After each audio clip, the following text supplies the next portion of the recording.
অভিযোগ ছিল জাহাঙ্গীর খানের বিরুদ্ধে যে জাহাঙ্গীর খান ভোটারদের ভয় দেখাচ্ছেন, হুমকি দিচ্ছেন, এমনকি ভোটার কার্ড ছিনিয়ে পর্যন্ত নেওয়া হচ্ছে। আর তাই তার বাড়িতে তল্লাশি করতে পৌঁছে যান এই দবঙ্গ আইপিএস। तो फिर अच्छे से खबर लेंगे, फिर बाद में रोना पछताना मत। तो जहांगीर खान की क्या लगती है? अंकल। उसके ड्राइवर का नाम क्या है? जहांगीर के ड्राइवर का नाम हमें जानी ना। अच्छा, तुम जानते नहीं? तुम्हें क्या पता उसके बारे में?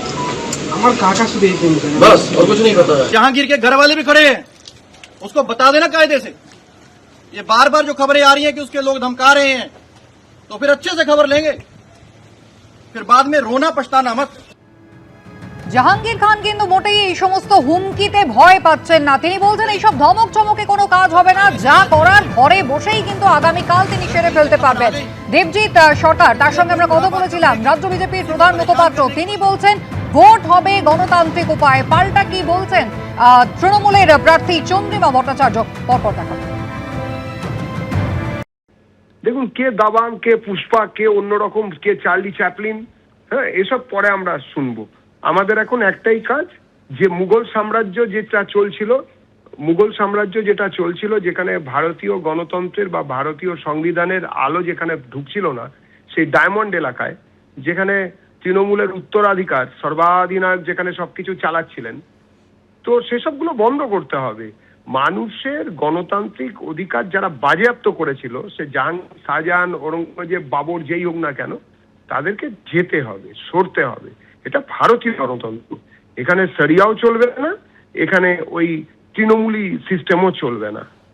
দক্ষিণ 24 পরগনায় কাকে যেন একটা আনা হলো পুলিশ অবজারভার হিসেবে। তিনি নাকি সিংঘাম হিসেবে পরিচিত।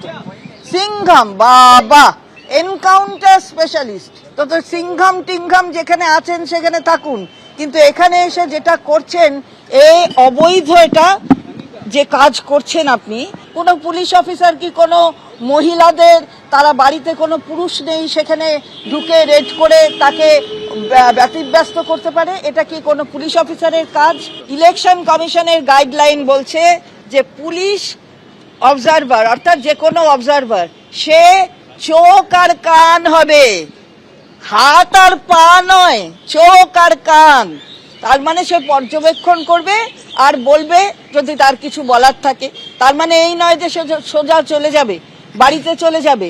এর পাস হিস্ট্রি সকলের জানার আছে, এবং সমস্ত মানুষই জানেন যে মহিলাদের অভিযোগও এই অফিসারের বিরুদ্ধে আছে।